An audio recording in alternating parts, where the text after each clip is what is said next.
Welcome to Enlightenment in the Darkness. Welcome to 7 things you agreed to before you were born. It's likely you already realize that life is eternal and that this lifetime is one among many. Before we reincarnate, our soul usually makes a number of decisions about what this lifetime will hold and agrees with the beings who support us. Here are things you likely agreed to before you were born, and some reasons why you might have agreed to them.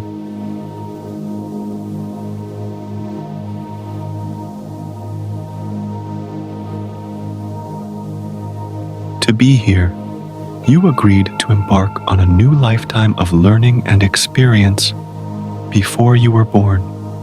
You wouldn't be on Earth if you hadn't agreed to incarnate here.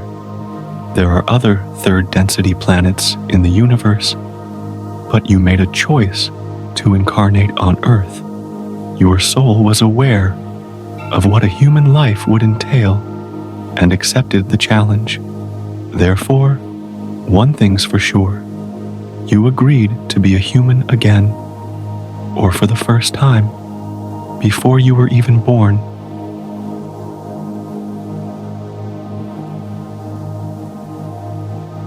To both the positive and the negative, there is a great spectrum of catalysts for experience here on Earth, a planet rich in duality and polarity.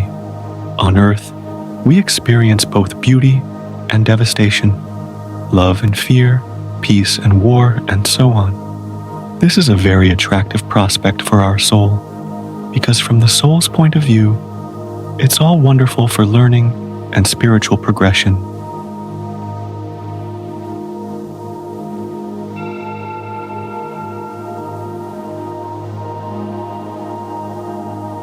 In higher densities of existence, life is much more harmonious, having overcome the majority of hardships that we experience here in earthly life.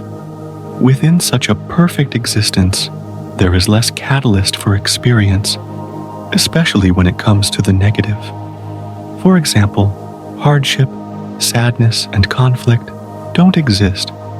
Your soul was attracted to the prospect of this rich variation of catalyst and saw it as an opportunity to learn, grow, and ascend.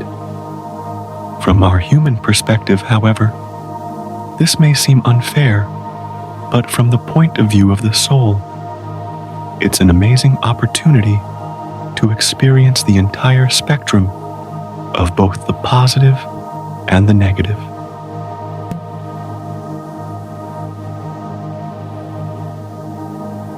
Your family and friends. You likely agreed to the major players in your life and who they would be. Some souls you know very well, and others you do not. We can often tell by that sense of familiarity we have around certain people that we've incarnated with them before, and this is because our soul remembers them. You may have agreed that a member of your soul group would be your sister in this lifetime, whereas in the last, they were your father. Switching and changing roles is useful for learning and experience. It's also possible that you agreed to meet your twin flame or soulmate in this lifetime and enjoy high vibrational love energy together within this earthly reality.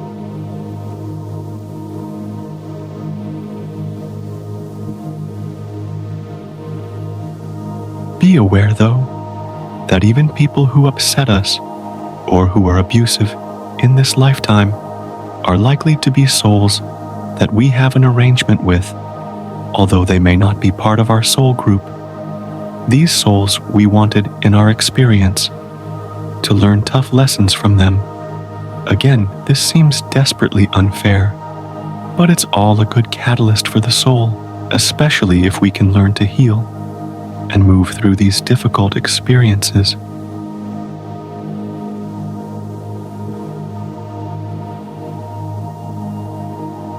Your achievements You probably agreed on some sort of life plan before birth, certain things you'd like to achieve during your lifetime. This could be to help as many beings as possible, protect the earth, become a great healer, experience parenthood, raise the collective vibration, or it could even be comparatively insignificant achievements, such as riding a bike or rowing a boat.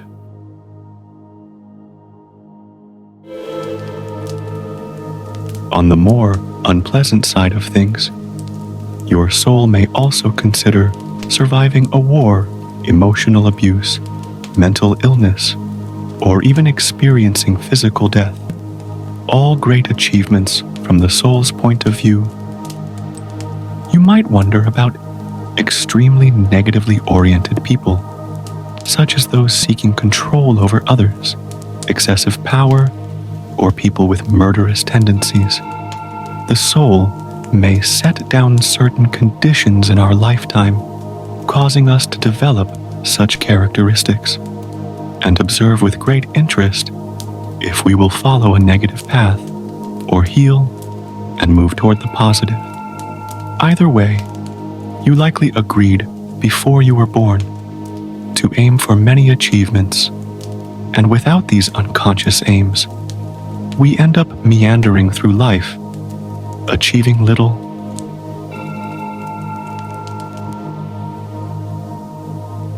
To grow and ascend. One thing's for sure, all of these experiences contribute to your soul's evolution on a journey over many lifetimes to becoming your higher self. We surely agreed to and knew it was inevitable that we would grow and ascend here on earth due to the multitude of experiences, emotions, and other souls here on earth. There are souls from all over the universe living on this beautiful planet, each one a new mirror to look into, to teach us a great deal about the self.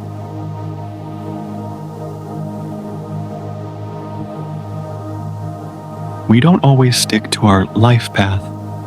However, we likely have an optimal path that will ultimately lead us to a great transformation, prosperity, and joy.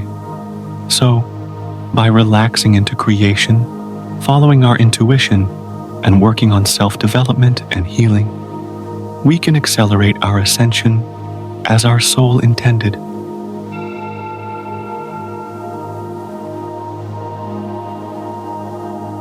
To heal karma. The topic of karma is a great worry for many people. If I don't heal my karma while I'm here, will I have to incarnate in negative circumstances again? I urge you not to worry. Your soul has it all in hand and wants you to learn the lessons that karma brings. This you agreed to before you were born.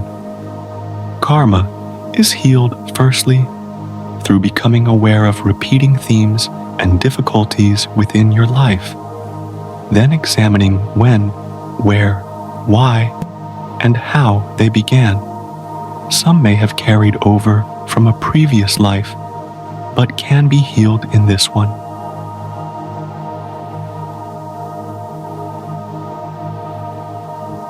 Next is learning the lessons that these themes are teaching us. For example, how to overcome, heal, understand, and approach situations differently, therefore breaking the patterns. Then, the great eradicator of karma. Forgiveness comes into play. If you can have forgiveness, at last, for yourself and others, through understanding all the whys and hows involved, then your karma will surely resolve. Remember, understanding leads to forgiveness.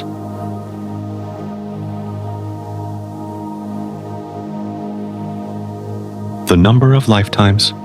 Here, you may have chosen, before you were born, the number of lifetimes you'd have here on earth. Some souls venture here for just one. They perceive it all a bit much to take. Others stay here for 5, 10, or even thousands of years.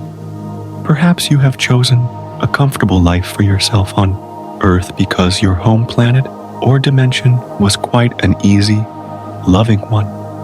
But if your soul is really up for a challenge, you might have set for yourself several testing lives, with the idea of overcoming adversity, healing humanity, or sticking it out until the Earth makes its vibrational transition.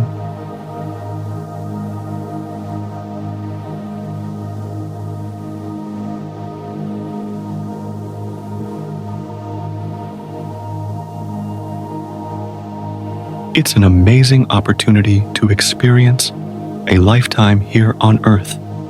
The rest of the universe eagerly watches and awaits the outcome of our collective actions. You may intuitively know what you agreed to before you were born and are keeping this in mind on your spiritual journey. But whatever the agreement was, you wouldn't have made it if you didn't think you could handle the challenge.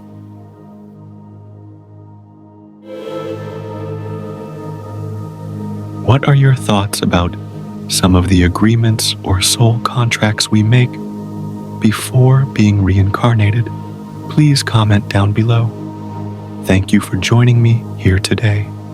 On my channel Enlightenment in the Darkness, please like and subscribe so I may continue to bring more fascinating videos. Many blessings to the rest of your day.